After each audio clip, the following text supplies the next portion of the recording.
Right now on Morning News Now, it's the home stretch in the race for the White House, with Election Day just 1 week away. Vice President Kamala Harris and former President Donald Trump on a campaign blitz for the undecided vote, as fallout grows over a comedian's comments about Latinos at a Trump rally at Madison Square Garden. I'm very proud to have the support of folks like Bad Bunny and Jennifer Lopez and others who were supporting me before that nonsense. I'm not going to comment on the specifics of the joke, but I think that we have to stop getting so offended at every little thing in the United States of America. Plus, President Biden casting his ballot early in his home state of Delaware, joining tens of millions of early voters across the country. We have team coverage. Also this morning, former Trump advisor Steve Bannon set to be released from behind bars ahead of Election Day after completing his 4-month prison sentence for contempt of Congress. And the FBI warning extremists could pose a threat ahead of the election. We will bring you the latest. Developing overnight, a deadly strike in Gaza. Dozens of Palestinians, many of them children, killed in an Israeli attack on a residential building. And fallout after Israel bans the UN Agency for Palestinian Refugees, claiming that some of its employees are involved in terrorist activities. And getting heat, a statue meant to honor NBA legend Dwayne Wade getting a lot of attention for all the wrong reasons. Why the sculptors say they are standing tall despite the controversy. Man, the sculptors just can't catch a break. They're just constantly criticized for not getting it perfect. All these stories, you know, they make me laugh, but yeah. Good to have you with us this morning, 1 week from Election Day. I'm Joe Fryer. And I'm Savannah Sellers, and we're going to begin this Tuesday morning with exactly 1 week to go until Election Day. But it's, of course, already started with voters across the country heading to their polls early. Let's check out the latest data from Target Smart, analyzed by NBC News' Decision Desk. Shows more than 46 million people have already taken advantage of early voting by casting their ballots. The early vote total shows slightly more registered Democrats than registered Republicans have voted so far. As for the campaigns, tonight in Washington, Vice President Harris is set to deliver what's being billed as a major closing argument address. She plans to speak at the Ellipse, the same location where former President Trump gave his infamous speech on January 6th, right before the attack on the Capitol. Meanwhile, the fallout continues from the Trump campaign rally at Madison Square Garden this past weekend. Mr. Trump has not responded directly to the racist remarks about Puerto Rico made by comedian Tony Hinchcliffe, but we did hear yesterday from his running mate, Ohio Senator J.D. Vance, when asked about it. My own view on this is, look, again, I haven't seen the joke. Maybe it's a stupid racist joke, as you said. Maybe it's not. I haven't seen it. I'm not going to comment on the specifics of the joke. But I think that we have to stop getting so offended at every little thing in the United States of America. I'm so over it. We have team coverage ahead this morning, including the latest on what's going on inside the campaigns with just 7 days to go. We're also going to take a look at a lawsuit filed by the Philadelphia District Attorney against Elon Musk and his $1 million giveaway to registered voters. But let's begin with NBC News correspondent Vaughn Hilliard, who's following the Trump campaign, and NBC News White House correspondent Monica Alba, who's covering Vice President Harris. Good morning to both of you. Vaughn, let's start with you. The bottom line is Madison Square Garden is still making headlines. There are a lot of people who were offended by that joke. Let's look at the numbers here, all right? The Pew Research Center says Puerto Ricans make up the second largest Hispanic voting group. They have a growing population in the swing state of Pennsylvania. Is there concern right now within the Trump campaign that this is blowing up to be a big deal that could hurt them in the election? Absolutely. The Trump campaign, at the direction of Donald Trump, usually doesn't apologize or respond to any of its speakers or try to cool the waters. They did. In this instance, hours after this remark was made that Puerto Rico was a floating island of garbage, they came out and said that that did not reflect the views of Donald Trump or his campaign. Of course, we should note that each of these speakers, they were known who they were. They were not just brought up from the crowd. These were designated people to speak in the heart of Manhattan. And yet you noted there's hundreds of thousands of Puerto Rican voters in Pennsylvania alone, a key battleground state here. In 1 week out from the election, Donald Trump has worked over the course of the last 2 years to try to make the case to black voters, Latino voters, that the Republican Party under him, it is welcoming, and he wants to win even 1, 2, 3 percentage point higher concentration of those voters. In remarks like that, it doesn't bode much confidence for those voters who are trying to maybe potentially keep a more open mind to voting for Donald Trump in these closing days. And Monica, let's bring you in here. The Harris campaign did not waste any time responding to those comments about Puerto Ricans. Tell us more. Yeah, exactly, Savannah and Joe. They seized on those comments by launching a new digital ad that specifically is going to target Latino voters in the battleground states. You mentioned Pennsylvania, where there is certainly a sizable population, but there are also tens of thousands of Puerto Ricans living in states like North Carolina, Michigan, Wisconsin, Georgia, and Nevada. So this is really a moment where the Harris campaign thinks that this is an opening to also trying to remind voters of how Donald Trump acted when he was in office, when Hurricane Maria devastated the island in 2017. And they're getting at that in this new advertisement that I just mentioned. Here's a clip of it. A floating island of garbage in the middle of the ocean. I think it's called Puerto Rico. Puerto Rico. I will never forget what Donald Trump did.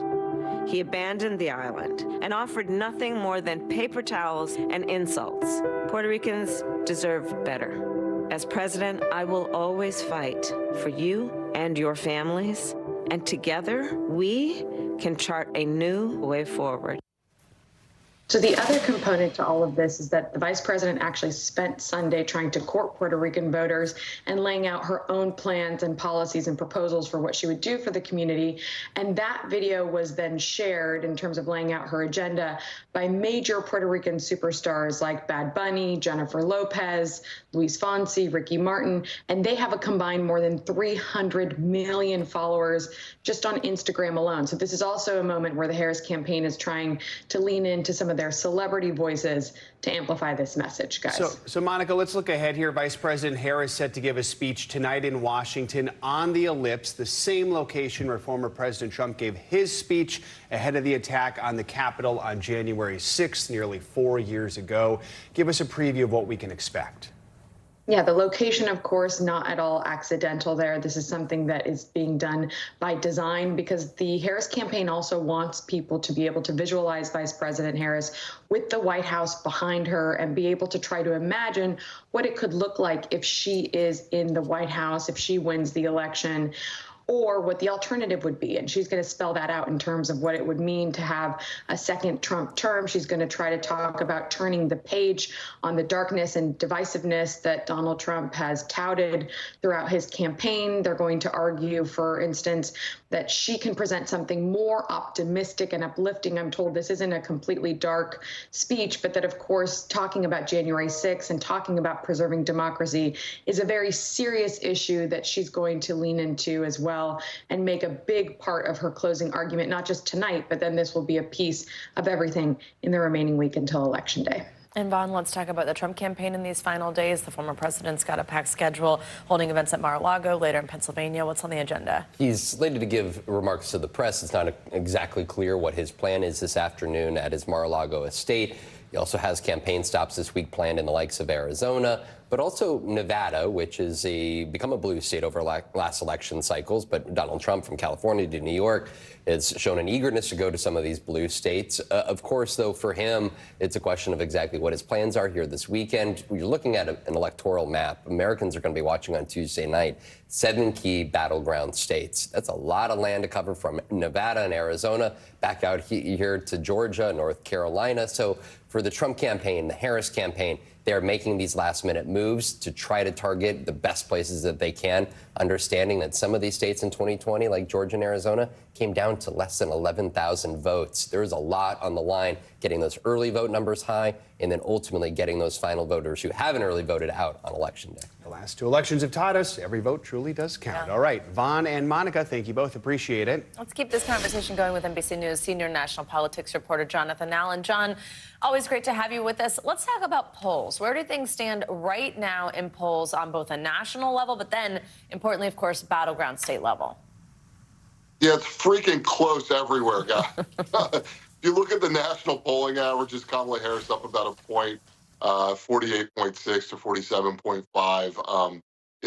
most of those polls, most of the polls we've seen for a long time within the margin of error. And then if you look at the battleground states, if you go through those, you're seeing basically the same thing. Kamala Harris up by basically a point, half a point to a point in the 3 blue wall states, so-called blue wall states, Pennsylvania, Wisconsin, Michigan. If she wins all 3 of those in Nebraska's 2nd district, centered around Omaha, she gets 270 electoral votes and wins.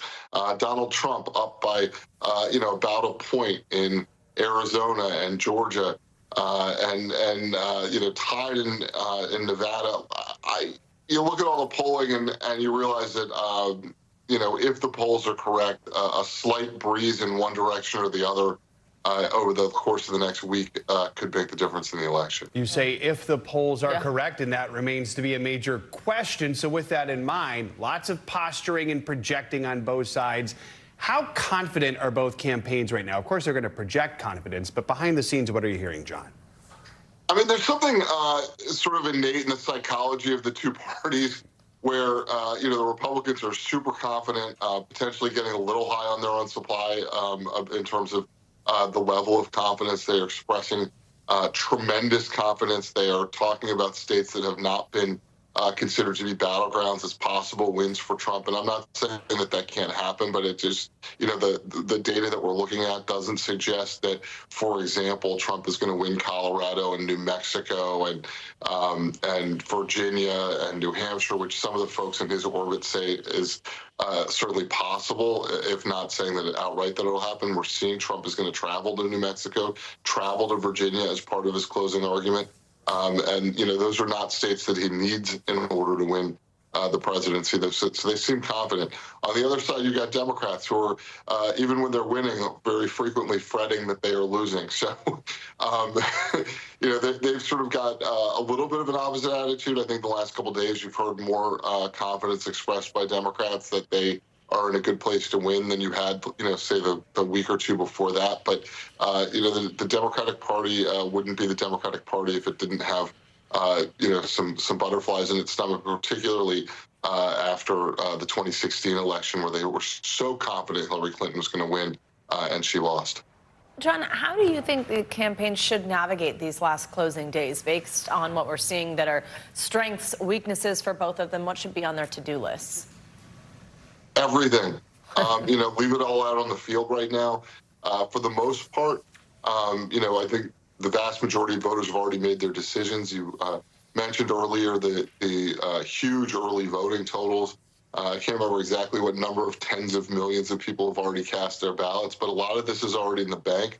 I think they're going to be focused, number one, on trying to turn out those folks and you hear Trump say this in his rallies, you hear versions of it from Kamala Harris and her surrogates, basically trying to get folks who don't normally vote, who don't normally participate in the political process, but agree with them, to get up off the couch and go out to the polls. And I said that's number one. Number two, they're still trying to win people over with a little bit of persuasion at the end. Donald Trump's last ad has a lot of positive sort of vibes about him, which is unusual. Typically, his closing ads and closing messages are pretty negative about the opponent. All right, John, thank you as always.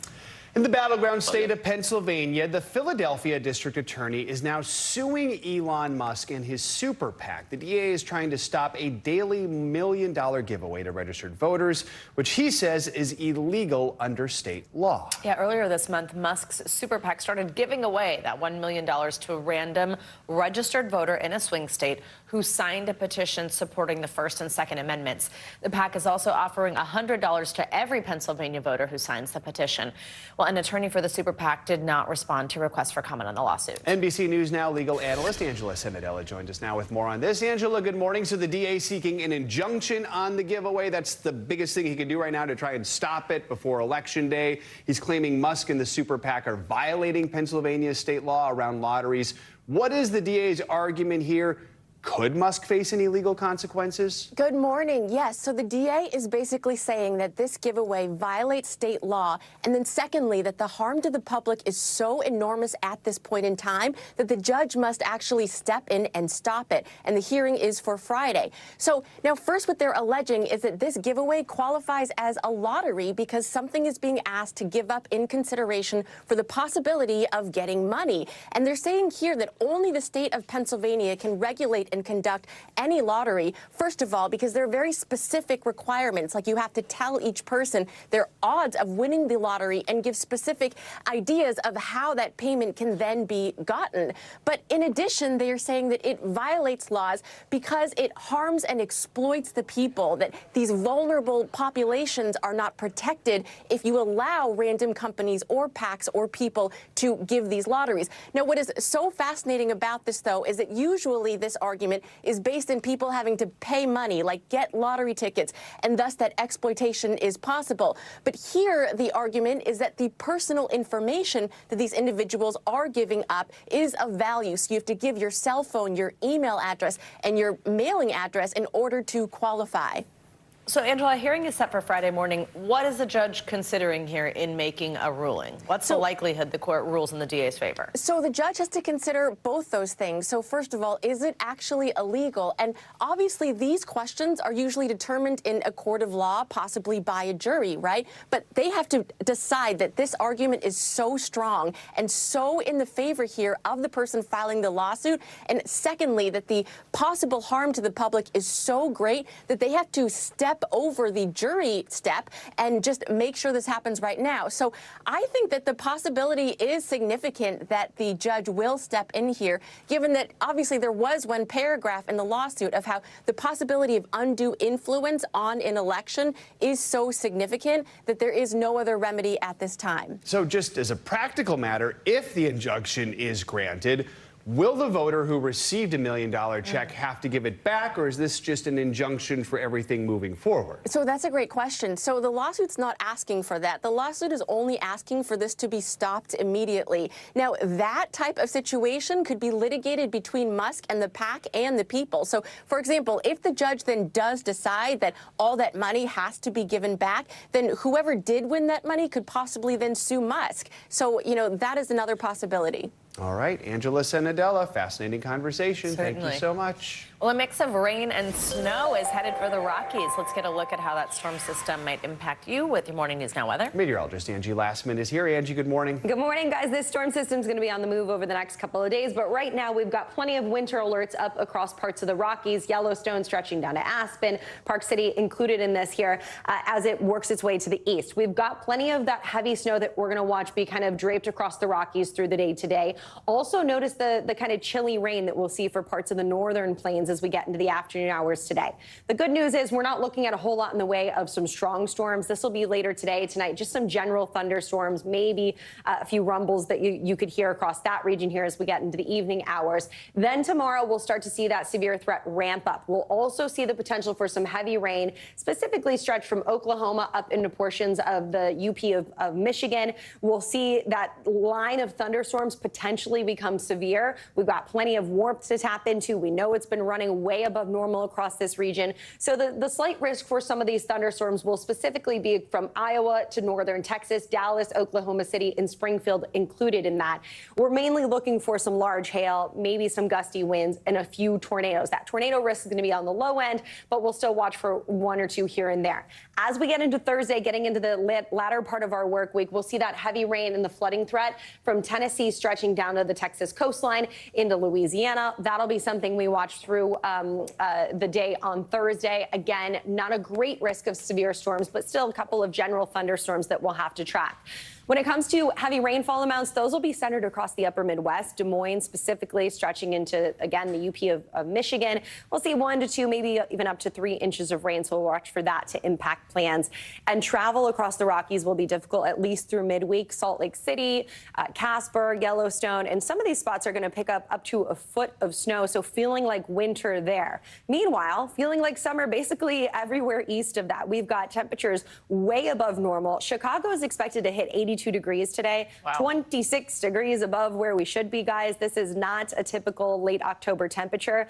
And unfortunately, the records will be possible again for tomorrow. 84 degrees in St. Louis, upper 70s for Pittsburgh, 80 degrees in Flint. I mean, Green Bay heading into the upper 70s, just not where we expect our temperatures to land. That all kind of comes to an end, and we start to see temperatures turning a little cooler by the time we end our work week. We'll go from the upper 70s in Cleveland on Thursday to the mid-50s by Friday. So if you've been waiting for some fall, here it comes. But for now, everyone in the northern part of the country has these unexpectedly golden tans. It's for true. This time of year, and your Halloween costumes in a lot of spots don't need your coat. There you go. All right, thanks, Angie. Appreciate it. Thank you. Much more to come here on Morning News Now. Later this hour, feeling uneasy ahead of the election. Trust us, you are not alone. We'll break down the emotions behind election anxiety and what you can do to cope. Up first, developing news. Dozens of Palestinians killed in an Israeli airstrike in Gaza. We'll bring you the latest from the Middle East when we come back.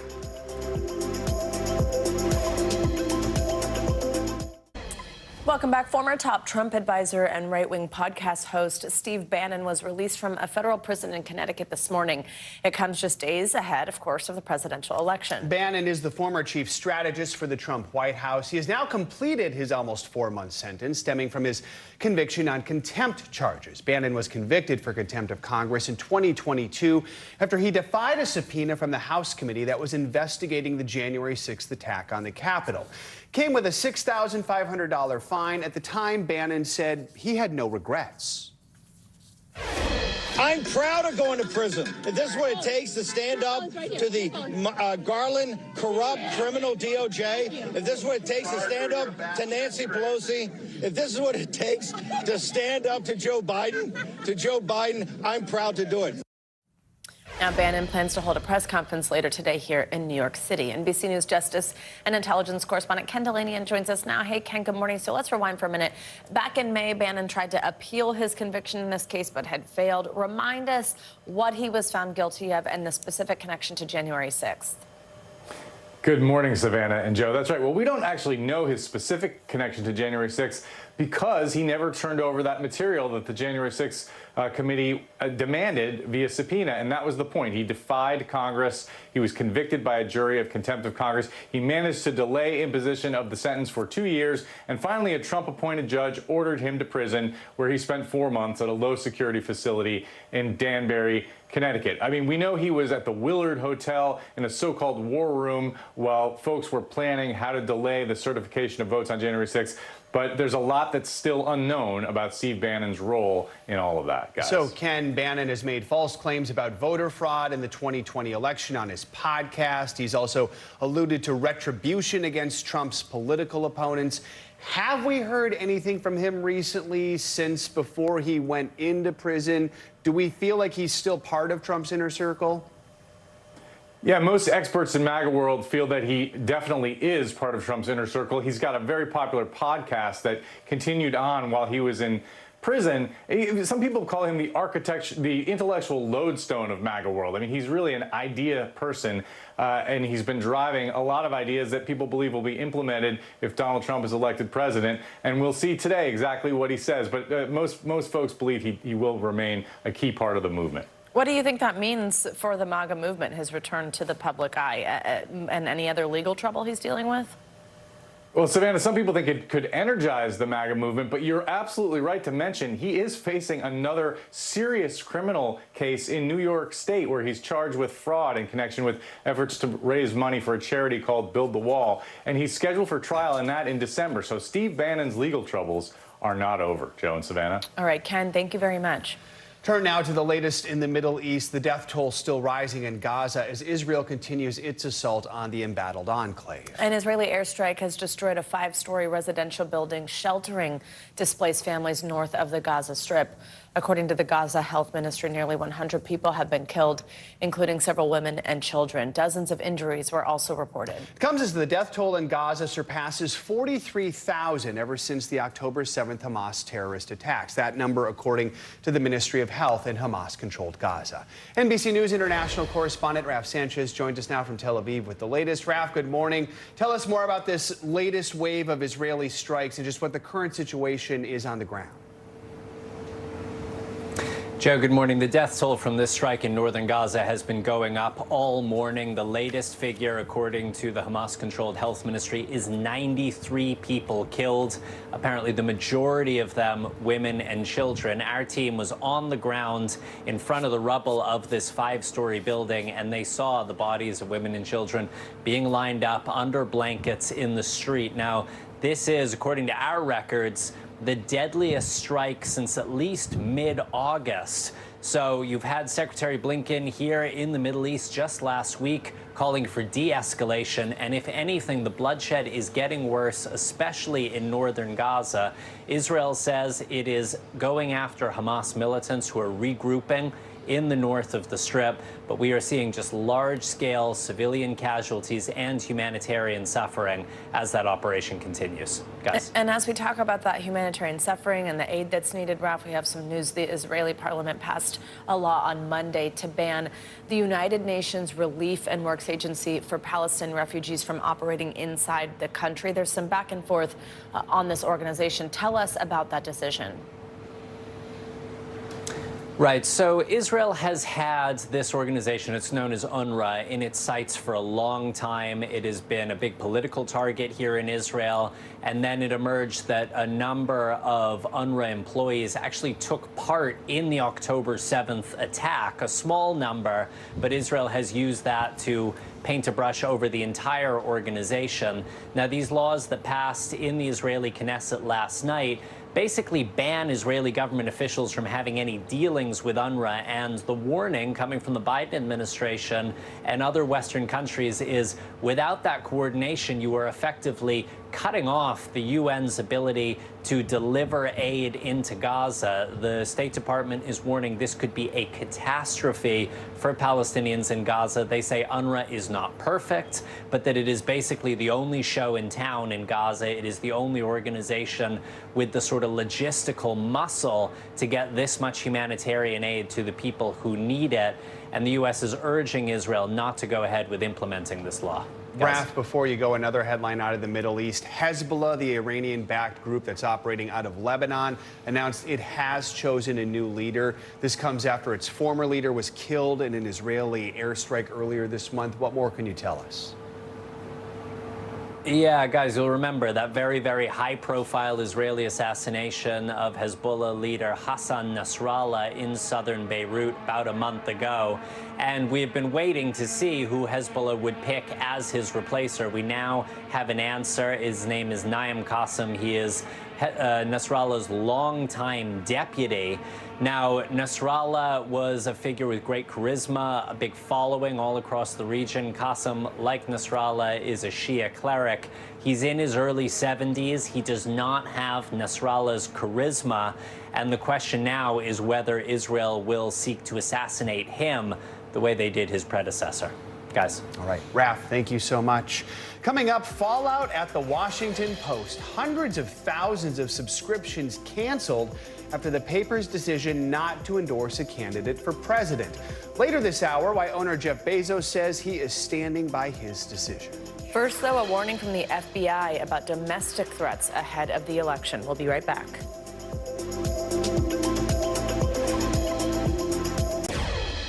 We are back with a closer look at an unlikely election battle that's taking shape in Michigan. The county clerk race in one rural town is heating up after a mistake during ballot counts in 2020 tarnished the clerk's reputation. She and her staff even received death threats. NBC News senior White House correspondent Gabe Gutierrez reports on how this error fueled election deniers. Cheryl Guy never dreamed she'd be thrust into a national political firestorm. I was appalled. I was betrayed, and I was used. She's the Antrim County Clerk here in Northwest Michigan. Population around 25,000. Fall here is typically tranquil. The 2020 election was not. In one Michigan county alone, 6,000 votes were switched from Trump to Biden. Weeks after the election, former President Donald Trump seized on what Guy acknowledges was human error that temporarily miscounted thousands of ballots here. She and her staff discovered the mistake on their own the morning after Election Day. I just went, well, how could that be? They fixed the problem within days, but the damage was done. Guy, a Republican who'd voted for Trump twice, was accused of rigging the election. She says she and her staff got death threats. That solidified her decision to step down as county clerk after the 2024 election. But then, a businesswoman named Victoria Bishop won a crowded primary for the position. What concerns you about her victory? She's an election denier. So, Guy changed her mind and is now mounting a write-in campaign. I grew up here. After the 2020 election, I felt that that horrible air that I owned was my legacy. Bishop's campaign declined our repeated requests for an on-camera interview, but in a letter to the local paper, she said she was running to restore election integrity to Antrim County. She added, "I believe we still have dead people and people who no longer live in Antrim County on our qualified voter files." She's capable. Tom Stillings supports Bishop. He's a former chair of the county's Republican Party who still questions the 2020 election. He downplays the dozens of Trump campaign lawsuits that have failed in court since then, or a report by conservative legal experts in 2022 that debunked the false claims of major voter fraud. With no evidence of widespread fraud, isn't it dangerous to still be casting doubt? You know what? It's my right as a citizen to be skeptical. For Cheryl Guy, that skepticism cuts to the core of our democracy. Facts don't matter to these people. As you mount this campaign, in 2020, you messed up. Big time. Why should voters trust you again? Well, we've learned. The fact is that we've put even more safeguards in place. If you could speak to former President Trump, what would you tell him? Maybe you need to take a good look at the accusations you make, how it affects people, and stay out of my county. And so, in this tiny Michigan county, the battle over election integrity is now itself on the ballot. Gabe Gutierrez, NBC News, Bel Air, Michigan. In a recent report, U.S. intelligence agencies outlined how violent domestic extremists pose a major threat to this year's election. They're inspired by conspiracy theories over voter fraud and animosity toward political opponents. Officials warn these extremists could target candidates, election workers, members of the media, and judges with physical violence during the election as well as in the days after. NBC News senior reporter Brandy Zadrozny took a look at this threat assessment, which is called the Joint Intelligence Bulletin. Brandy joins us now. Good to have you with us. So what else did this report reveal about these domestic extremists and their motives? Are there certain parts of the country where we're seeing a higher risk of something happening? Sure. Good morning, y'all. Beyond the idea of, widespread voter fraud and, conspiracy theories around the election, which we just saw on display in Gabe's really great report, we've also seen in this report a sheer hatred for a political candidate was listed as a motivation.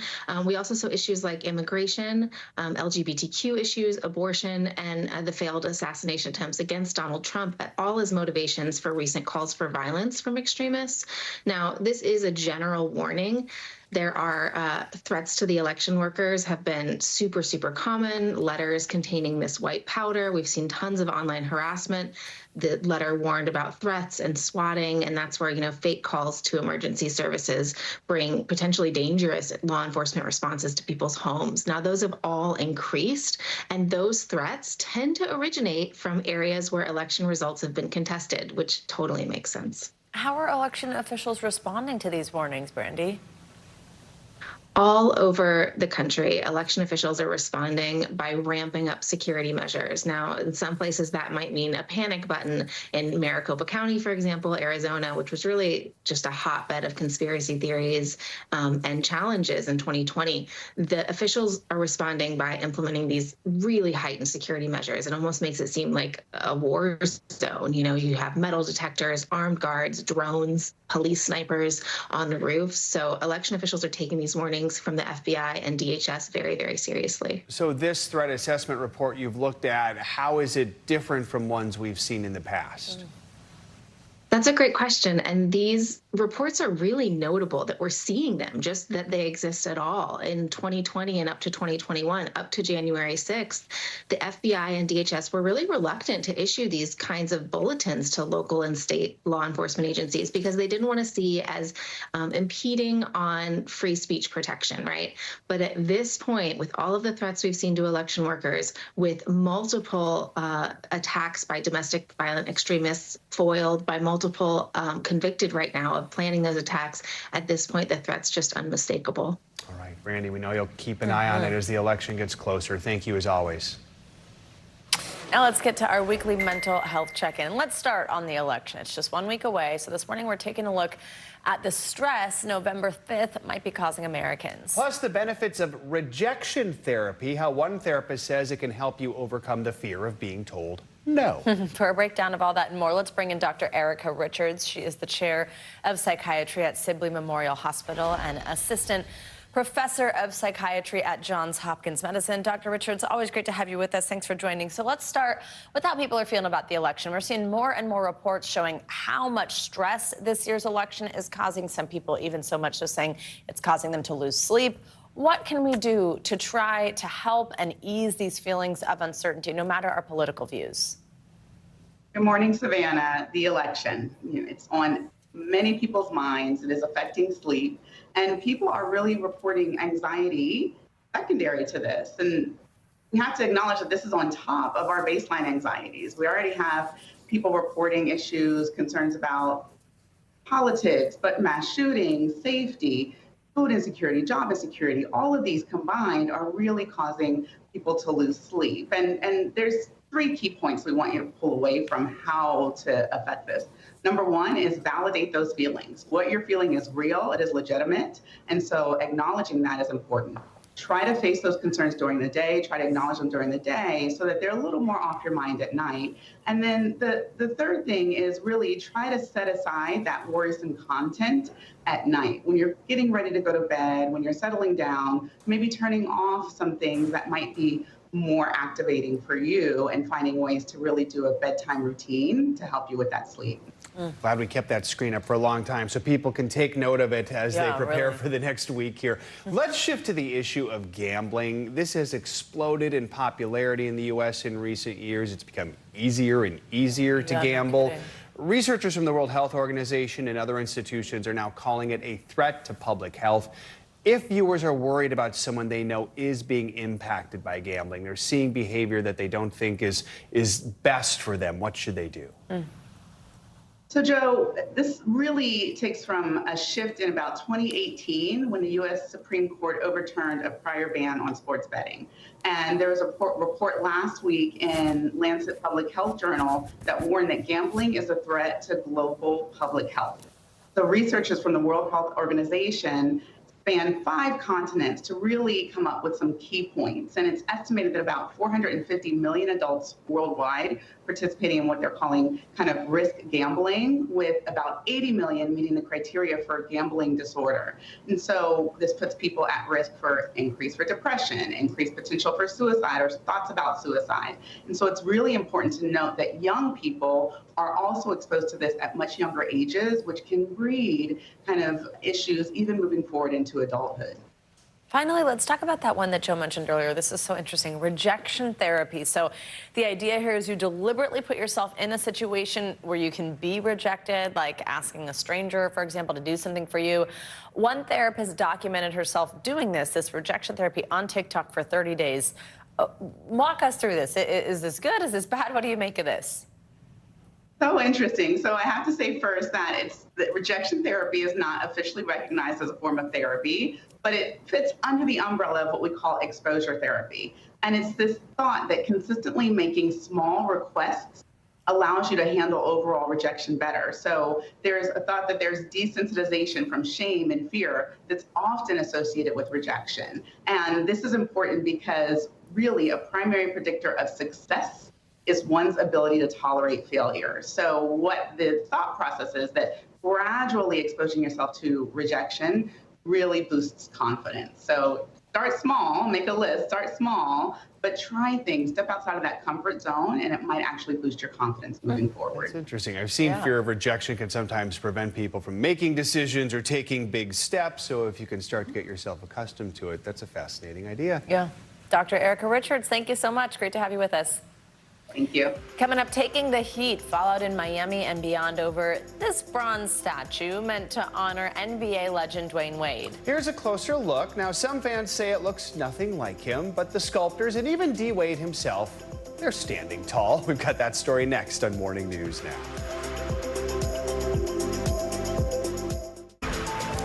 Back now with a financial hit for the Washington Post. The legacy newspaper is dealing with a wave of canceled subscriptions following owner Jeff Bezos' decision not to endorse a candidate in the presidential election. CNBC's Silvana Henao joins us with that and other news. Hey, Silvana, good morning. Hey, Savannah. Hey, Joe. Good morning to you. Yeah, so the Washington Post reportedly losing more than 200,000 digital subscribers and 3 members of the paper's editorial board. And this following the decision not to endorse a candidate in the presidential election. Washington Post owner Jeff Bezos defending his decision to block the endorsement in an op-ed yesterday, calling it a meaningful step in the right direction. The cancellations represent about 8% of the Post's page circulation of the 2.5 million, which combines digital and print. Meanwhile, JP Morgan has started suing customers for check fraud, claiming they improperly withdrew cash by taking advantage of a temporary glitch that went viral on TikTok. Now, the glitch in August, it let customers deposit big checks in ATMs and withdraw the money immediately before the check could even clear, even if they later bounced. The bank filing 4 lawsuits yesterday against individuals in Los Angeles, Houston, and Miami. Last month, the Wall Street Journal reported JP Morgan was investigating thousands of possible incidents of check fraud. And Google now sells refurbished Pixel 6 and 7 smartphones in a special section of the Google store. The company says the devices will be of like new quality, with phones, screens, and the batteries being inspected by technicians. Now, the phones are priced anywhere from $200 to $350 less than the original new models.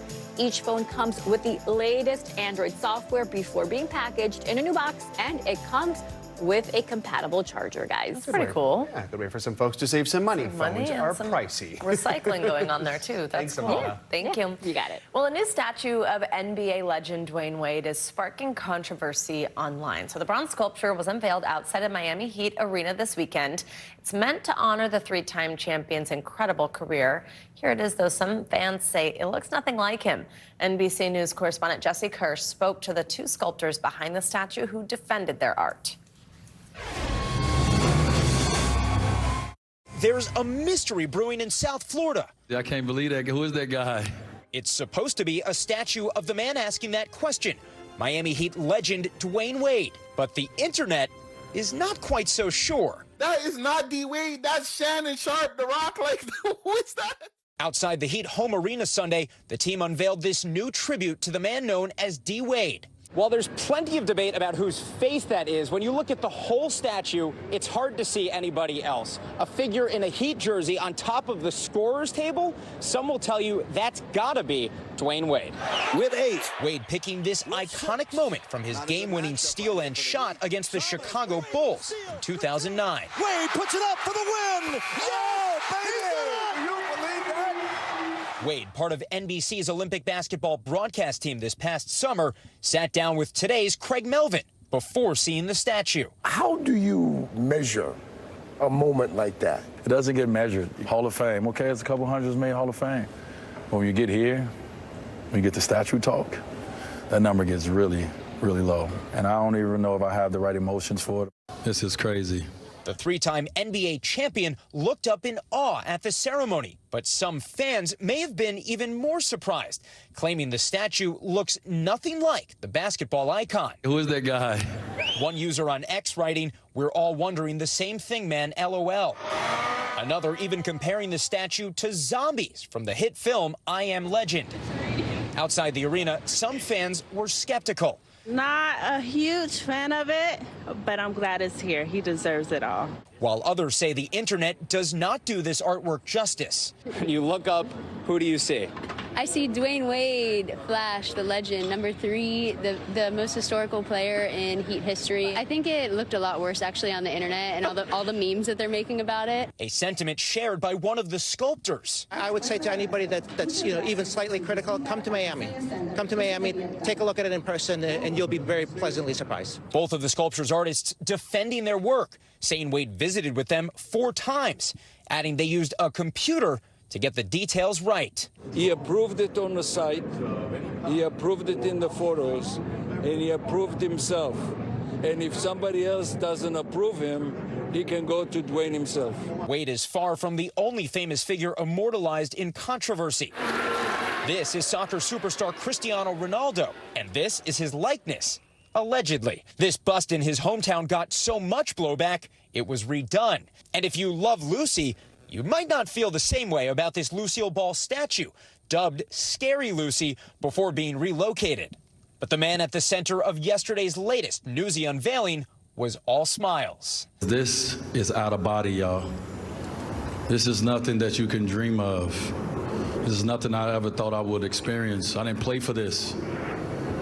I didn't pick up the basketball for this. I picked up the basketball to change my family's life. And at the end of the day, that's what this statue is about. A remarkable career. Jesse Kirsch, NBC News, Miami.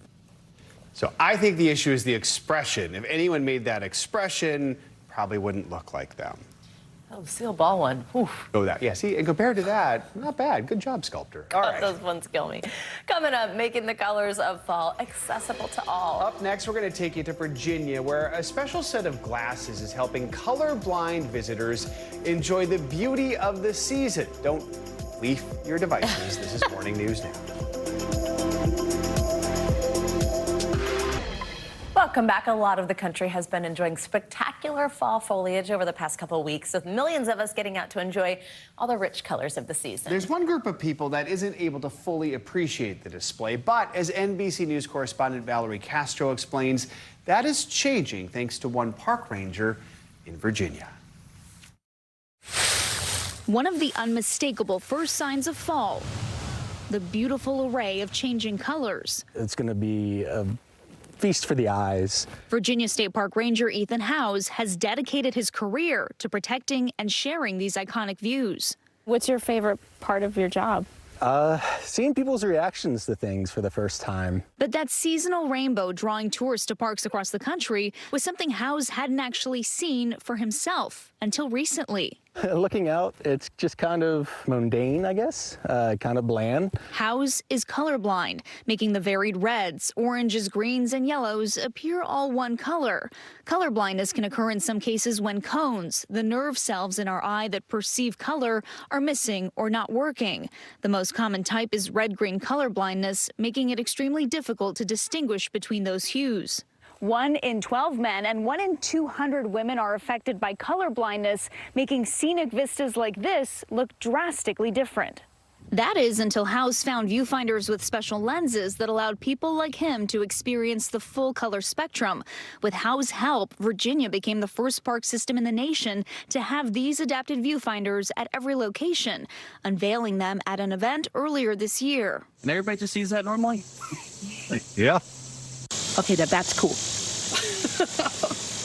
A lot of different colors that I didn't even recognize. Melissa Baker is the director of Virginia State Parks and says she'll never forget that momentous day. It was one of the best days of my career. Parks belong to people. Many of us have been able to get out on the trails and see all the colors and do all the things, but it's important for us to find opportunities for people who haven't always had that ability to do that. For Howes, those meaningful moments for visitors, a reminder of the first time he tried the viewfinder himself and called his mother to describe what he'd seen. What was her reaction hearing that you were able to see some of these colors now? When I first told her that I looked through it, she started crying, and she probably wept for, I don't know, 3 or 4 minutes. I'm tearing up myself just kind of recalling that. I never realized how much it impacted other people that I couldn't see it, because I don't really think about it. So yeah, it was it was a really cool experience, just getting that reaction from them. Excuse me. Tony Dykes, a co-founder of Enchroma, the company behind the viewfinder technology, says experiences like Howe's are not uncommon. For a lot of people, it is just a surprisingly emotional experience to have this sort of veil drop and see something different in the world for you. The park has Enchroma glasses on hand for people to use on guided hikes and kayaking, so park goers can witness the beauty every step of the way. How does it make you feel knowing that you've been instrumental in helping giving people that experience? Really proud. I never thought that I would have a large impact the way this has in my career. Valerie Castro, NBC News, Natural Tunnel State Park, Virginia. That is a fantastic idea. I didn't even know that was possible. I know, and this fall, it's been absolutely spectacular all over the place. Yeah. And people get to enjoy that. Yeah, it really has. Awesome. And 1 in 12 men. I mean, that's a pretty amazing stat. That Exactly. help people. Cool. That is going to do it for this hour of Morning News Now. Stay with us as the news continues right now. Right now on Morning News Now, with just 1 week until Election Day, Vice President Harris preparing for a speech at the site where former President Trump spoke directly before January 6th. And let's be clear, we are all here because we are fighting for a democracy and for the right of people to be heard and seen. Well, the former president heads to battleground Pennsylvania, sharpening his attacks. With your vote this election, you can show them once and for all that this nation does not belong to them. This nation belongs to you. From threats to election workers to election anxiety, we have team coverage as both candidates begin their final pitch to voters. Also this morning, where's the beef? Subway facing scrutiny after some customers say they're skimping on sandwiches. The new proposed class action lawsuit taking aim at the fast food giant for what it calls false and misleading ads. Plus, pushing back. This morning, JP Morgan is suing some of its own customers.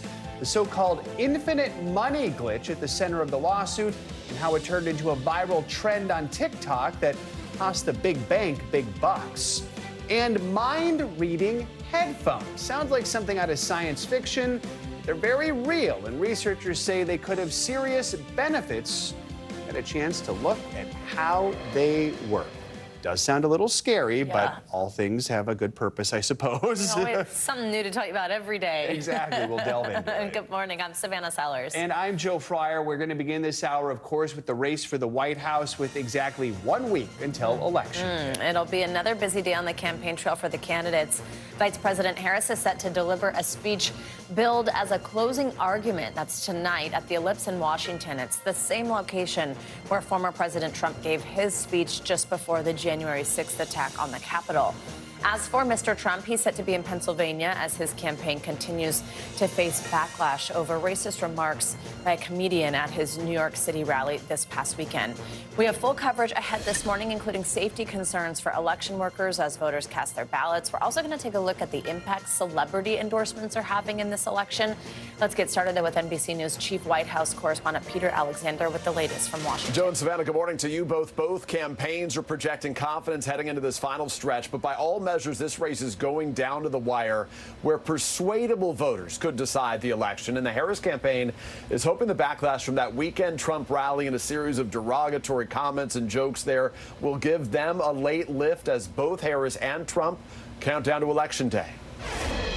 In the campaign's final week, the fight is on for the small number of battleground voters who may still be up for grabs. Can we hear it for our first-time voters?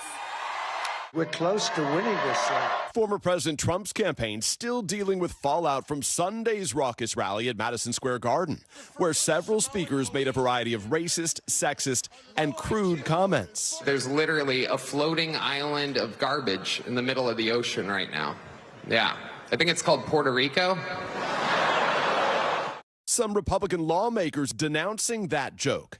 Trump ally Peter Navarro posting, "It gave the other side something to hang on to. It was just stupid." The head of the Republican Party in Puerto Rico saying he would withhold support until Trump apologized. The Trump campaign has distanced itself from that joke, but Trump has not denounced it. His running mate J.D. Vance downplaying it. I think that we have to stop getting so offended at every little thing in the United States of America. I'm so over it. Harris's team looking to capitalize in a new digital ad targeting swing states. Puerto Ricans deserve better. Like Pennsylvania, where President Biden won the state by roughly 80,000 votes in 2020. It's home to more than 300,000 eligible Puerto Rican voters. Democrats are hoping the controversy could be a difference maker. The comments have been noticed there. That rally brought up a whole bunch of issues. But some say they're unfazed. I didn't really get offended. Harris responding to the rally. Fans the fuel of hate and division. Trump saying she stokes division after he's repeatedly called Democrats the enemy from within. Kamala is running a campaign of demonization and hate. And slamming her for calling him a fascist. But she's a fascist, okay? She's a fascist. Meanwhile, as a clear gender gap has developed between the candidate's supporters, videos emerged of a recent hot mic moment between Harris and Michigan's governor. As President Obama on the trail yesterday spoke directly to male voters. Some men who seem to think Trump's behavior is somehow a sign of strength. Sort of the macho, fake macho thing, and that's not what real strength is. And tonight, only a short distance from here with the White House as her backdrop, Vice President Harris is going to deliver her closing argument, calling on Americans to turn the page on the Trump era from the very spot where Trump spoke on January 6th, urging his supporters to march to the Capitol. Trump, for his part, is scheduled to speak in Florida this morning before a pair of events in Pennsylvania later today. Back to you guys. All right, Peter, thank you. There are growing fears for the safety of election workers ahead of next week's vote. Yeah, new warnings suggest they're facing an increasing number of threats as they prepare to carry out the essential task of counting ballots. NBC News correspondent Stephanie Goss joins us with more on this. Hey, Steph, good morning. Hey, guys, good morning. This is remarkable. In just 4 years, what we're seeing. You know, the FBI and Department of Homeland Security are warning law enforcement nationwide there is a threat from violent domestic extremists this election. That's according to a joint intelligence bulletin reviewed by NBC News. So when voters go to the polls, they will likely see an increase in security because of it. Everything from more police to metal detectors and even bulletproof glass. This morning, with early voting underway nationwide, a growing list of alarming incidents in the build-up to Election Day. Multiple ballot box fires set by incendiary devices in Portland, Oregon, and Vancouver, Washington, where hundreds of ballots were destroyed. Authorities say this suspect vehicle was spotted at both sites, but they haven't made any arrests. Acts like this are targeted and they're intentional, and we're concerned about that intentional act trying to affect the election process. In a Texas voting center where campaign materials are not allowed by law, a man allegedly assaulted an election clerk who told him to remove a MAGA hat. I can't think of anything like this happening during my time here as sheriff, and I certainly hope to never see it again. With election workers' safety among their concerns, state and local election officials tell NBC News they've put in a range of new security measures since 2020. There's bulletproof glass at the Harford County Board of Elections office in Maryland. The mailroom in Durham County, North Carolina, soon to be equipped with a panic button. And in Maricopa County, Arizona, snipers will be set up on the tabulation center's rooftop. In Philadelphia, mail-in ballots will be counted in this warehouse outside the city center. Count all legal votes. 4 years ago, the count looked like this at the convention center downtown. We will have a very heavy law enforcement presence. City Commissioner Seth Bluestein says this time around they have more control with gates, fences topped with barbed wire, and multiple checkpoints. Do you feel like you need that security for this election? Unfortunately, I think it's necessary. We have to be prepared for the worst case scenario. Bluestein, like many election officials, faced violent threats in 2020 against himself and his family. Father of 3, moving his family elsewhere during the election. It's really frustrating. Nobody should feel unsafe doing the job of counting votes. A study published this year by the Brennan Center for Justice found nearly 40% of election workers say they're facing abuse and harassment. And over 90% of local officials have taken steps, guys, to increase the security to protect those election workers and, of course, voters as well. And thank goodness they're still doing that work. Many of them volunteers as well. Thanks, Stephanie. Right. Appreciate it. Thank you.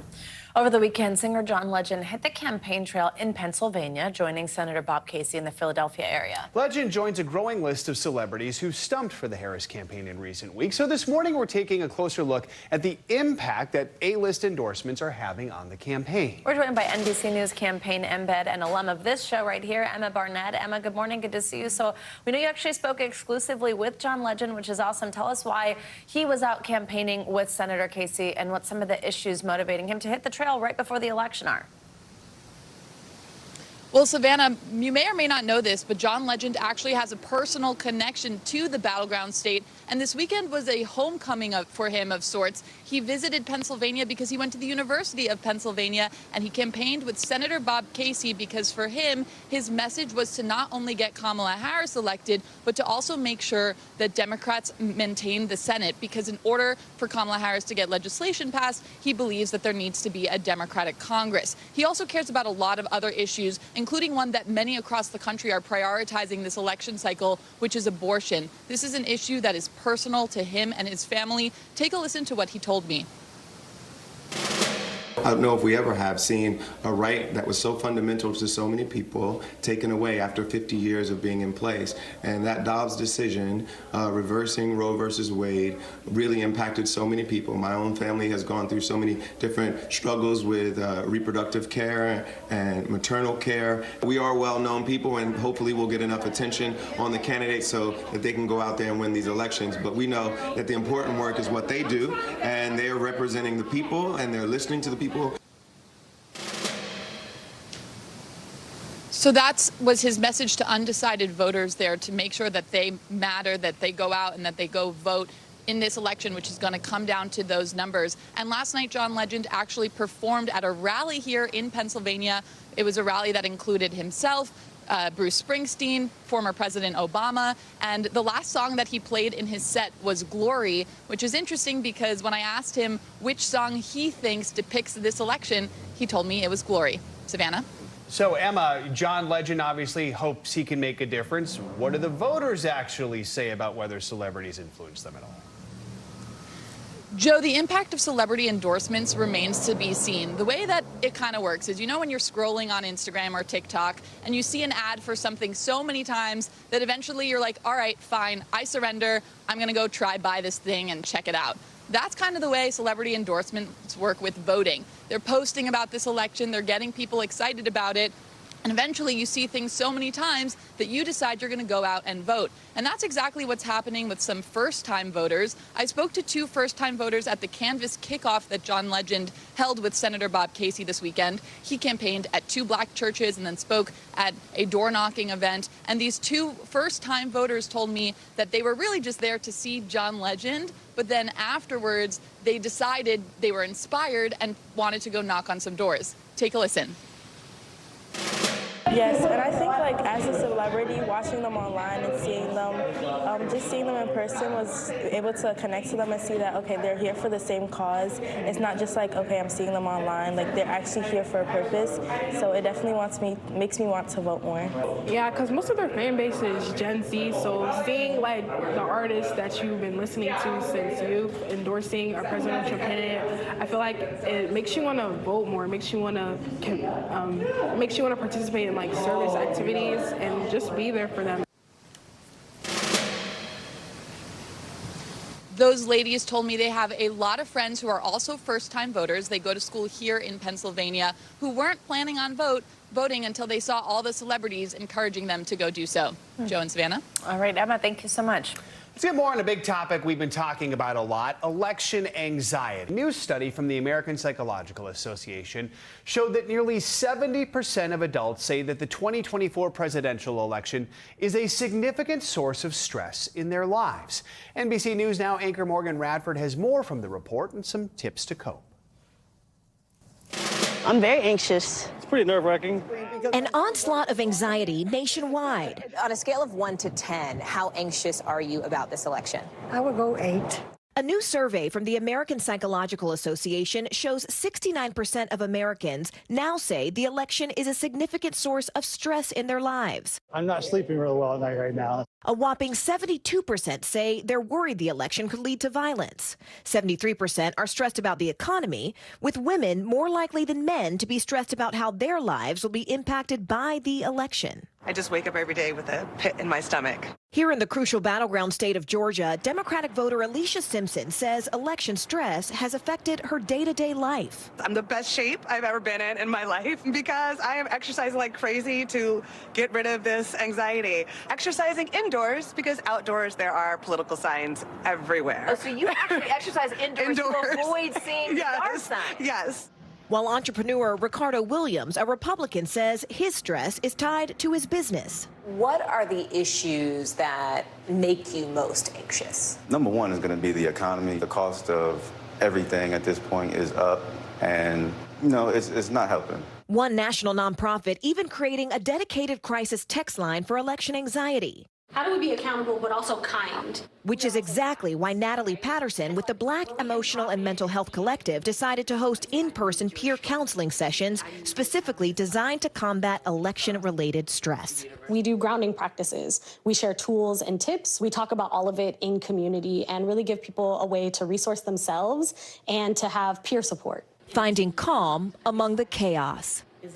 Our thanks to Morgan for that report. Mental health experts stress the best solution might not be to disengage from politics entirely. They say things like phone banking, volunteering, or registering people to vote can actually help with your anxiety because it gives you a sense of control. Important tips there.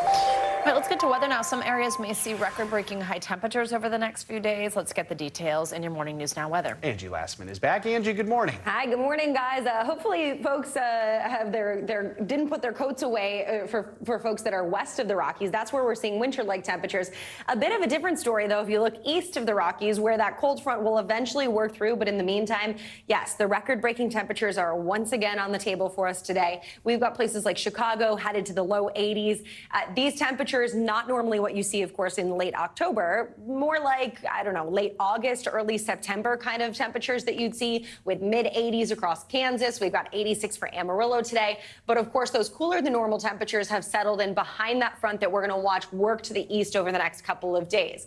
Temperature-wise, for places like Denver tomorrow, you'll see a drop. We'll get into the low 40s, and that's it. That's going to be your high for the day. Meanwhile, Green Bay will be running 26 degrees above normal for this time of year as we get into your day tomorrow. We've got mid-80s for St. Louis, low 80s for Nashville, Lexington, Little Rock. The warmth will stick around here for at least another couple of days before we start to see things change up here as we get into late week. Lexington, expect the upper 70s for Thursday, but then dropping down to the low 60s by Friday. We've got the 80s in Philadelphia on Thursday, and then the low 60s on Saturday. Similar story for Boston, upper 70s to mid 50s by the time the weekend rolls around. So a bit of a change up when it comes to temperatures. Winter alerts, though, they are up across the Rockies as that system works through. So we're going to see the additional snowfall for folks there. Up to a foot will be possible. We've got the chilly rain, too, that we'll see across parts of the northern plains, and the chance for some of these kind of rumbles of thunder across the plains. Tomorrow is when we ramp up that afternoon threat for some of those thunderstorms. Specifically, you can see where that heavy rain is. Michigan, extending down to Oklahoma, is where we'll see that kind of line of thunderstorms set up, potentially becoming severe. We'll have the slight risk. Dallas, Oklahoma City, stretching up into Iowa, Springfield, you're included in that as well. And then this will continue to be on the move here as we get into Thursday, bringing a bit of rain to folks across this region just in time for your Halloween plans. We'll be watching for that. When it comes to the heaviest rain, it's going to be centered across the Midwest, guys. That goes through at least midweek, and we'll see, again, an additional up to a foot of snow across parts of the Rockies. All right, Angie, thank you so much. Appreciate it. Coming up, we are tracking tech that can read your mind. Researchers say these headphones can help you focus better and avoid burnout. Our Gotti Schwartz takes a look at how they work later in the hour. First, though, Subway in the hot seat this morning. The new proposed class action lawsuit claiming the fast food giant is misleading hungry customers. That story's up next.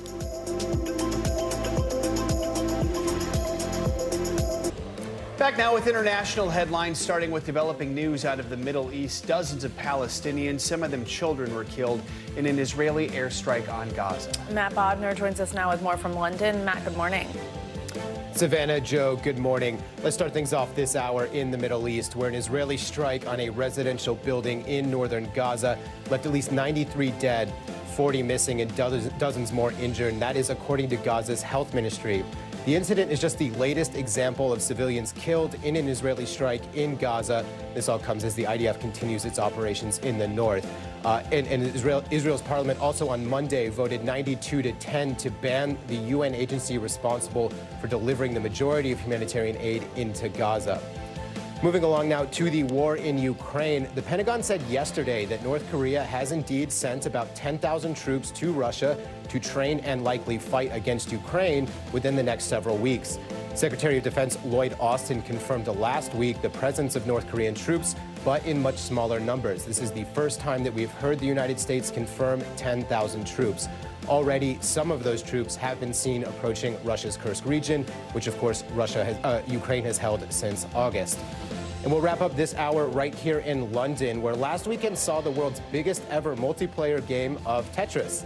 The event was set to honor the iconic game's 40-year-old anniversary. The game was played at a venue with these massive 23,000 square foot screens. Attendees could jump into the game 7 at a time by scanning a QR code, which gave them control over game pieces with their phones. And yes, they even had the iconic music. Back to you guys. They better have that music. All right. It's still a classic. Stressful. All the people, life size. No, thank you. But good for them. Thanks, Matt. Thank you. All right. A new proposed federal class action lawsuit is accusing sandwich chain Subway of misleading customers about the amount of meat in their sandwiches. NBC News senior business correspondent Christine Romans has the details. Hey, good morning. If you've ever seen a commercial and thought, my food never looks that good, that's exactly what this lawsuit is about. Subway is being accused of false and misleading advertising, showing sandwiches loaded with meat that some customers say don't resemble their lunch orders. You wanted a spicy deal? Subway delivered. This morning, Subway facing scrutiny in a new proposed class action lawsuit. The plaintiff, Anna Tollison, accusing the restaurant chain of grossly misleading customers after she bought a steak and cheese sandwich that the suit says contained 200% less meat than the heroes depicted in Subway ads. Tollison's suit arguing that Subway's actions are especially concerning now that inflation, food, and meat prices are very high, adding many consumers are struggling financially. Wait, Subway did what? And the suit says other Subway customers have noticed shrinkage in its sandwiches, too. This one looks really skimpy compared to the picture. Similar lawsuits filed in the same court against McDonald's, Wendy's, and Taco Bell were dismissed last year. NBC News has reached out to Subway for comment.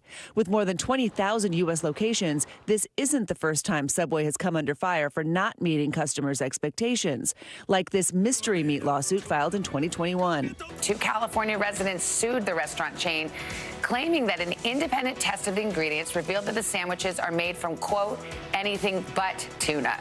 Always a bad day when you have to launch an independent test to prove that your tuna is in fact tuna. Yeah. A separate lawsuit argued Subway's famous foot-long sandwiches were not actually a foot long. Both of those cases were eventually dismissed. Where the chicken at?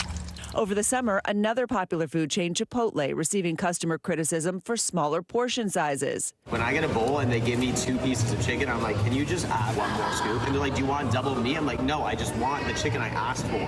At the time, Chipotle's CEO admitting the social media criticism was fair, and as a result, the company planned to reevaluate its portion sizes. Complaints piling up as a difficult economy has consumers asking to get what they paid for.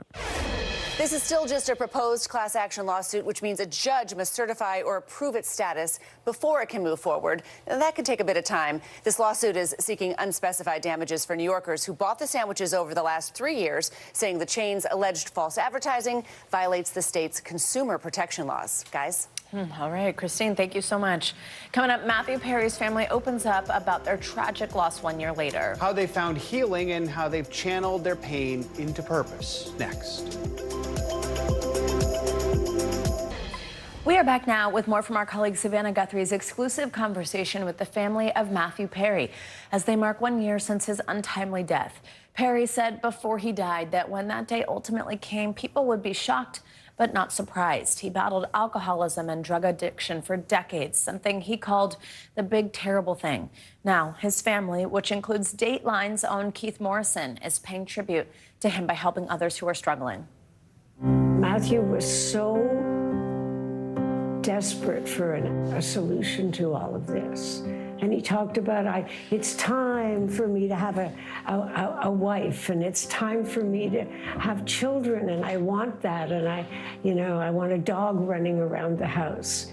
But he didn't appreciate the frightening aspect of this medication. From the sorrow of the loss of their beloved Matthew to a ketamine overdose and all those lost dreams, his family is finding healing and continuing the work he found the most purpose in. He said this is how he hopes people remember. Yeah.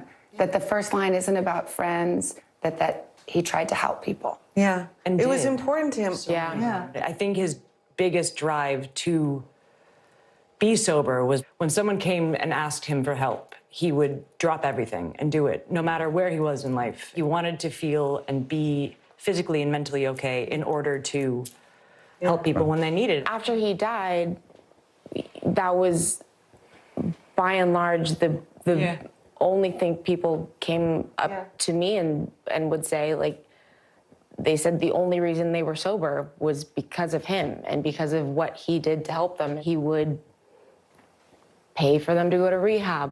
The one the whole world knew was Chandler on Friends. You have to stop the Q-tip when there's resistance. Wanted most of all to be a friend to people like him fighting a desperate battle.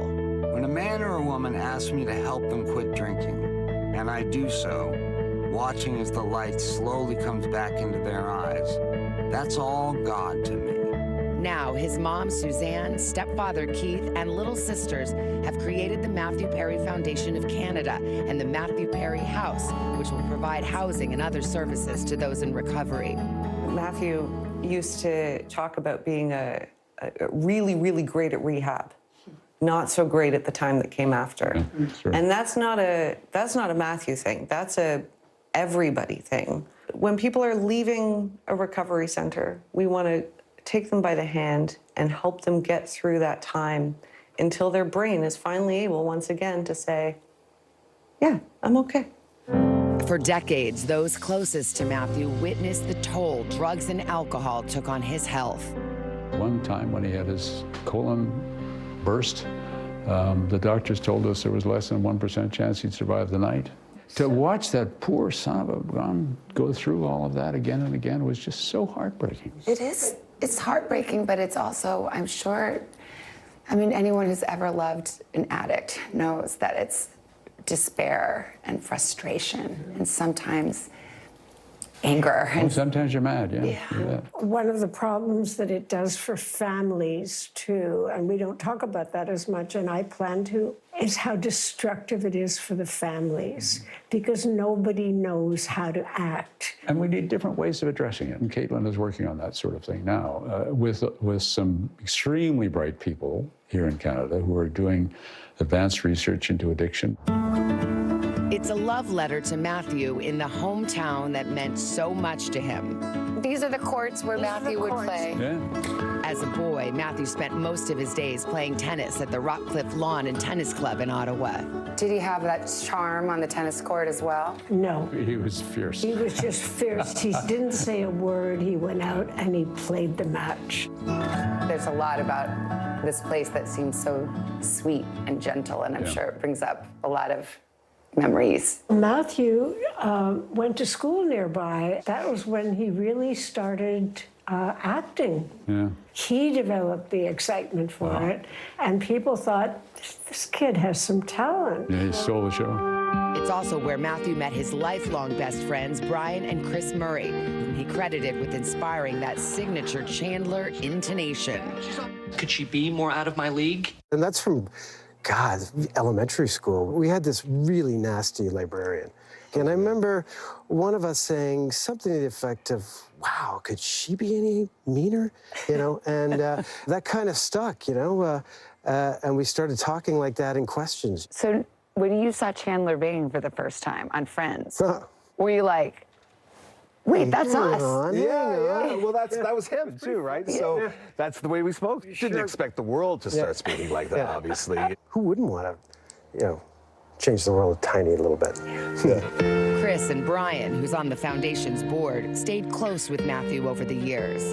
He spent his last Christmas here at my house. I don't know, somehow that's comforting. How did he seem to you? He just seems like he was on the right path. He was absolutely on the right path. He was writing, he was reading scripts, he wanted to direct. You know, the book had just put a massive spark in his step. A loss that was felt by millions around the world, but no more so than by those who loved the one they still sometimes called Manu. These are beautiful lights being extinguished from people's families all the time. And I get comfort out of thinking that doing the work that we're doing, helping to keep some of those lights burning, turn them back on, if you will, that's Manu. Our thanks to Savannah Guthrie for that powerful, powerful interview. To watch the full conversation, and you can learn more about the family's work with the Matthew Perry Foundation of Canada, you can head to today.com.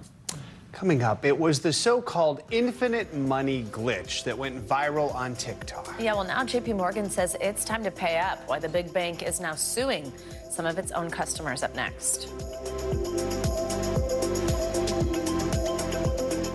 Welcome back. We've got an update on a viral TikTok trend that's getting some people in big trouble with a big bank. JP Morgan Chase is actually suing customers who allegedly stole thousands of dollars by taking advantage of a technical glitch, allowing them to withdraw funds before a check bounced. Yeah, on Monday, the bank started filing those lawsuits in at least 3 federal courts, taking aim at those who withdrew the highest amounts in what was called on places like TikTok, as you can see here, the infinite money glitch. It blew up over the summer. NBC News business and data correspondent Brian Chung joins us now with more. All right, so infinite money sounds like maybe something out of a movie. Explain to us how this works. Yeah, like Ocean's 11 or something, right? But really what we're talking about here is nothing fancy. This is just traditional and classic check fraud. So basically what a customer would do in a scheme like this is deposit a check for, let's say, $300,000 that doesn't actually exist. But before the bank realizes that that money doesn't exist, they try to withdraw money. So that's what they were doing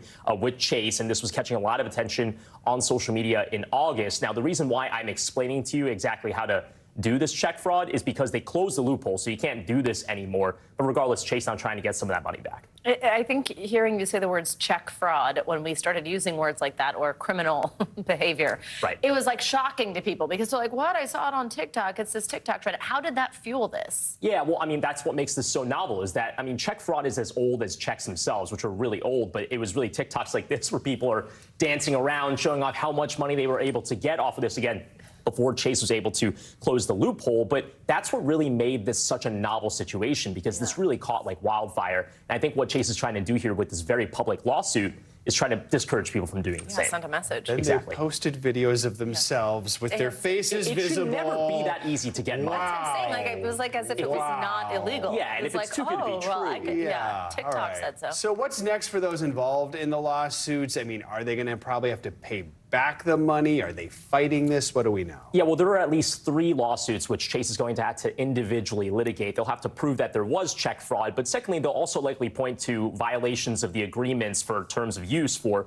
Chase deposit accounts, for example. Now, on a separate note, I do want to point out that Chase has had one example where in Houston, they've been going after one man who deposited a check for $335,000. They claim that the man has $290,000 about that they owe the bank. Chase doesn't need that money. Chase is the largest bank in this country. But again, I think the point here is to send a message. Do not do this. It's not that easy to just make money and make infinite money. Doesn't exist. You have to play by the rules, and there are real agreements and laws that you have to play by here. The real difference between making money and stealing money. Exactly. Brian Chung, thank you very much. Well, more financial headlines now. Tech giant Apple is boosting its iPhone production in India. CNBC's Savannah Hanau has that and some other money news. Savannah, good morning. Hey, Joe. Hey, Savannah. Good morning. Apple is shipping more phones from India as it pushes to expand manufacturing in the country and, well, reduce dependence on China.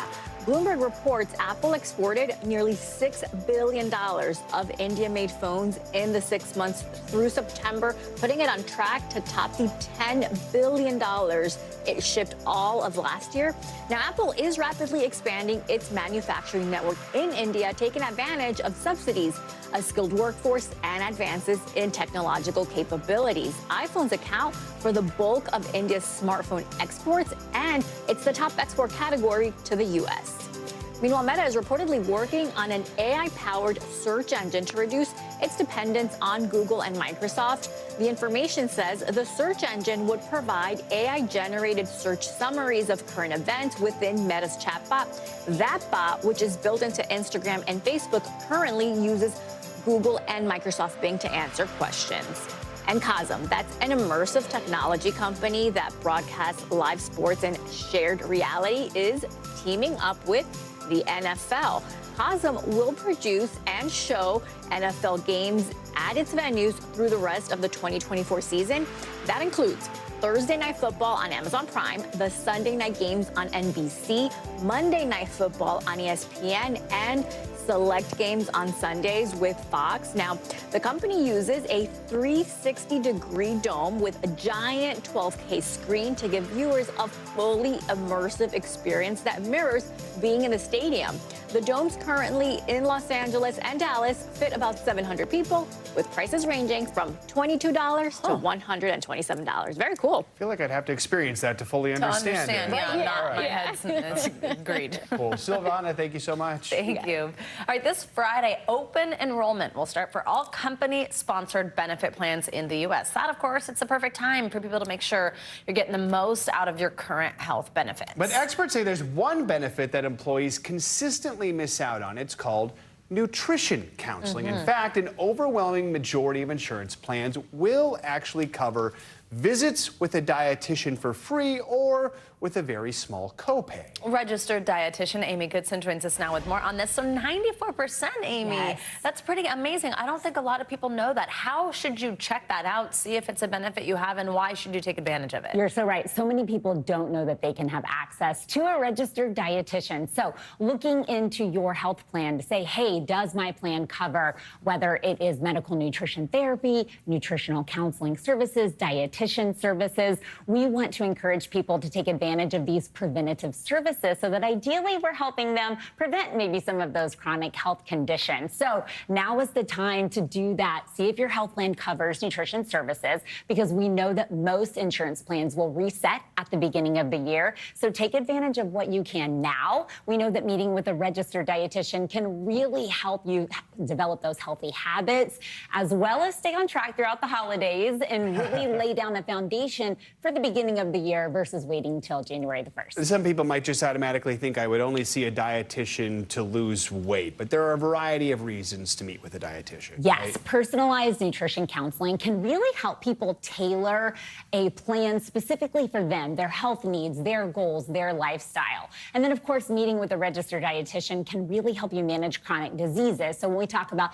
diabetes, high cholesterol, digestive issues, dietitians can help teach you how to use diet and exercise to do that. And then, of course, really give you practical tips. So if you're trying to lose weight, what are some practical strategies? If you're trying to boost your energy, what can you do to feel better? So that customizable feature of meeting with a registered dietitian can really help you kind of navigate through some of that overwhelming nutrition information that's out there, as well as help you make more sustainable long-term changes. If somebody might think, like Joe had mentioned, no, it's just for losing weight, I'm not interested in that, even though a lot of us are on that type of chronic journey. But what are the benefits that somebody might not necessarily recognize are for them? And what's it going to look like when they go into that appointment? What does one look like with you? So when we talk about individualized nutrition counseling, it's all about the client. So their preferences, their food likes, dislikes, health history, all of those things. So if someone's having trouble losing weight or they have a health concern, they can really get specific guidance from a registered dietitian. And, even for people that are like, there's so many things, I don't know what food to eat, what's the best for me? we can give you some of that guidance. And then you have people that sometimes are just overall healthy. A registered dietitian can really help you optimize your diet and say, hey, what can you do to even make it better for energy, for performance, for overall wellness? So the goal is really individualizing it to the person. So looking out to say, hey, does my plan cover that? Because you could really be getting some very personalized nutrition services. And so when we talk about that, we can actually verify insurance for free. So we can verify coverage. So we have, if you text the code INSURANCE to 878-877-6787, we can actually verify those benefits and let the person know, hey, what nutrition coverage do you have? And how can you best take advantage of that before the end of the year? And then, of course, into 2025 as well. What's the number one more time? 878-877-6787. Text the word insurance. There you go. Sorry, we don't have a graphic for y'all. Hopefully your volume's up. Amy, thank you very much. Really important. Oh, there we go. There's that number. Text insurance. It's right there on your screen right now. Amy, thank you. Great conversation. That is something that might sound like science fiction. For years, many of us have used tech that tracks your heartbeat and your movements. But what about your brain? NBC News Now anchor Gotti Schwartz got to try out a pair of mind-reading headphones. So I'm going to control this rocket with telepathy, basically. Exactly. Okay. Imagine you're Luke Skywalker. A Jedi mind trick this is not. Focus, and you're going to start to see that the number will get bigger. In fact, these headphones could be the future of brain science. These headphones, you know, they're not just playing music. They have these sensors called electroencephalography, or EEG. And what those sensors do is when your neurons are firing your brain, if the signal is large enough, it can actually be picked up externally around your ears. Then using AI, they track how your brain focuses in real time, whether you're working on your laptop or just walking down the street.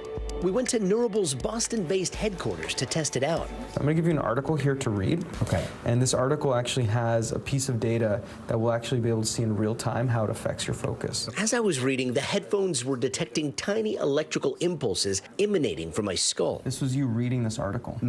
Then you hit this really long ad, and you can see how it dropped your focus. So that ad dropped my... It's almost like what happens when people see a commercial, and then they're just like, and then they come back in. And the next test felt kind of like telepathy.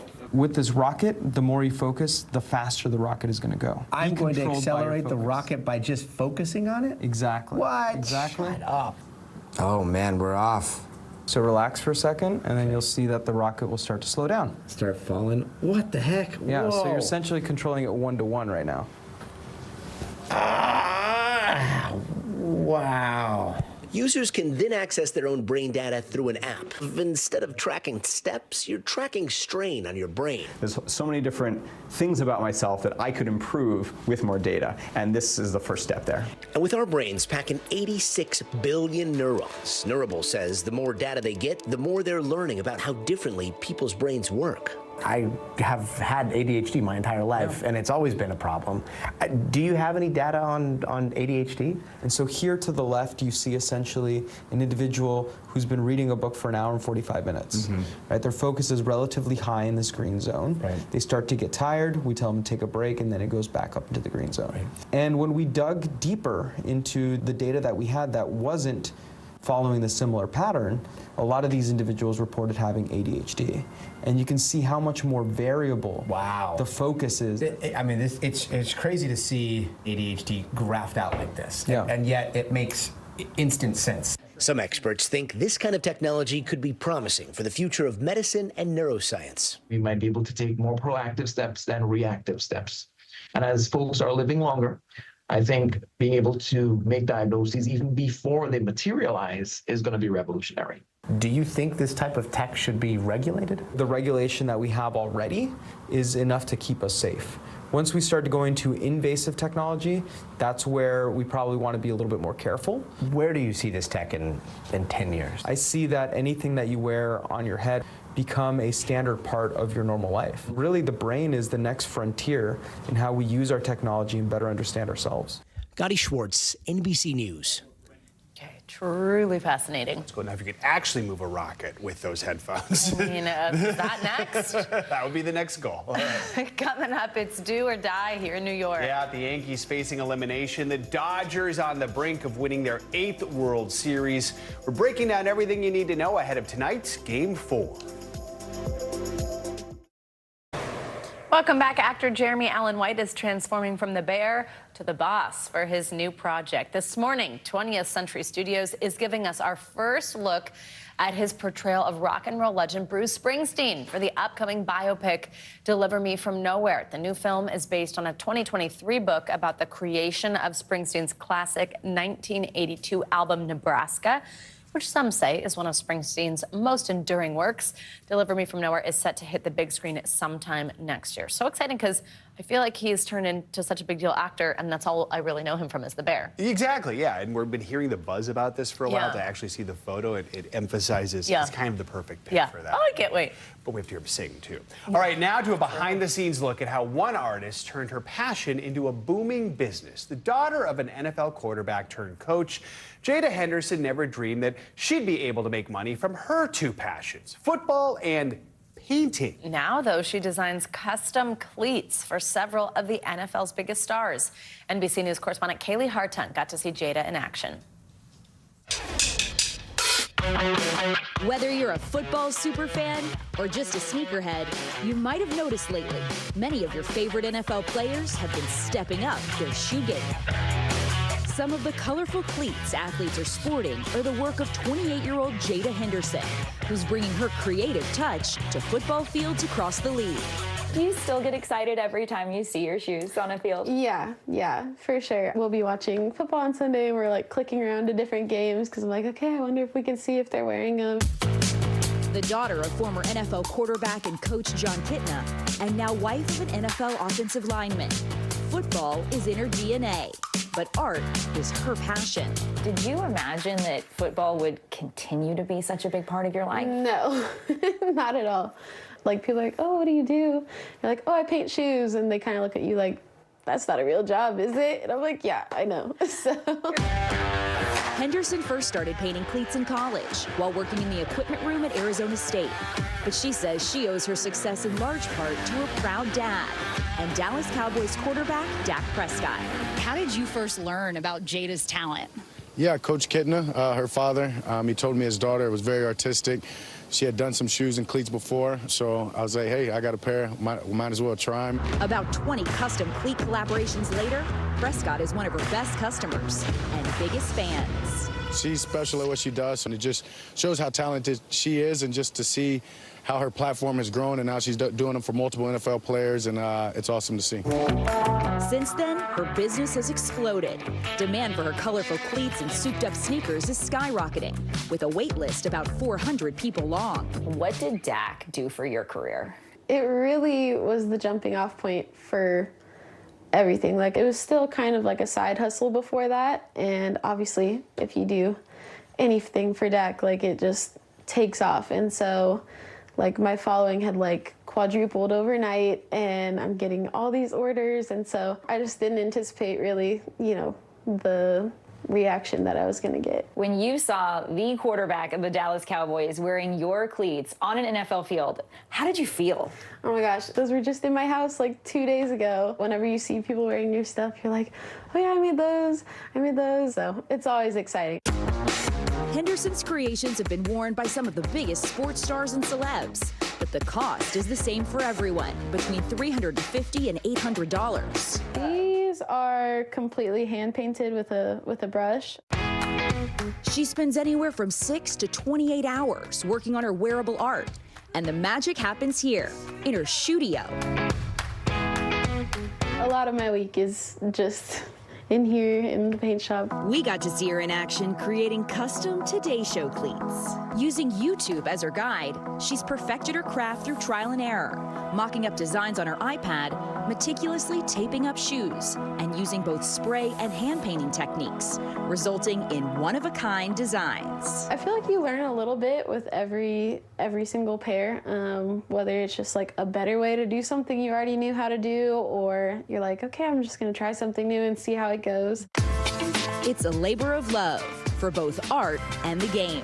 It's just so fun to get like a blank canvas and, really create something that people are gonna love. I love the ability to just be creative, and, to be able to do it as like a job is like a dream. Ooh. Our thanks to Kaylee Hartung for sharing that story. Take a look at the custom pair of cleats that she made for our friends across the street at the Today Show. They're absolutely stunning, super cool. I love the orange and the green. She's also created shoes for the Atlanta Falcons and the Tennessee Titans. Seems like she's got the right path here. So cool. Love it. Finally, this hour, it's a win or go home for the New York Yankees. That's right. Sorry, New York, but the Los Angeles Dodgers are just one win away from becoming World Series champs after beating the New York Yankees last night 4-2 to take a dominant 3-0 lead. NBC News correspondent Sam Brock joins us from Yankee Stadium in the Bronx as the Yankees try to avoid a World Series sweep. There was hope there might be a momentum shift as the World Series comes back to the Bronx. That has not come to pass. No team in the history of the World Series has ever come back from an 0-3 deficit, which the New York Yankees now find themselves in. A trio of MVPs on the Los Angeles Dodgers, Shohei Ohtani, Mookie Betts, and Freddie Freeman. But it was Freeman once again shining the brightest, putting the Dodgers in the driver's seat, one win away from their 8th title. In a marquee showdown between two of baseball's most storied franchises, overnight the Los Angeles Dodgers taking a commanding 3-0 lead over the New York Yankees. Now sitting just one win away from their 8th World Series crown. It's not going to be easy, but we just come into the same mentality, trying to score runs and win the game. After L.A. took the first 2 games out in Hollywood, the sellout crowd at Yankee Stadium was ready to roar. New York legend Derek Jeter even throwing out the first pitch, with Bronx native Fat Joe performing a medley of his hits. But just minutes into Game 3, Dodgers first baseman Freddie Freeman continuing his torrid streak. The 8-time All-Star hammering one into the right field stands. With his injured ankle feeling better, Freeman homering in all 3 games so far against the Yankees, including that epic walk-off grand slam in Game 1. One more win, that's all I care about right now. I don't care how it happens, I just want to get one more win. On the mound for L.A., Walker Buehler silencing the Yankees' big bats. And with New York looking to score in the 4th inning, Dodgers left fielder Teoscar Hernandez had other ideas. And even after a last-gasp home run by the Yankees' Alex Verdugo, LA's phenomenal defense and powerful offense putting them on the doorstep of history. And to give you a sense of just how clutch Freddie Freeman has been, he hasn't just homered in the first 3 games of this World Series. He's homered in 5 straight games, dating back to when he played for the Atlanta Braves. That ties an all-time record. And obviously, it's been a trying year for Freeman in terms of what's happened with his family off the field, his son battling a serious medical condition. But he's now just 1 win away from his 2nd ring and potentially a World Series MVP. Sam Brock, NBC News. Back to you. All right, thanks, Sam. I'm into that Dodger dance. All right, that's going to do it for this hour of Morning News Now. The news continues right now. Thanks for watching. Stay updated about breaking news and top stories on the NBC News app or follow us on social media.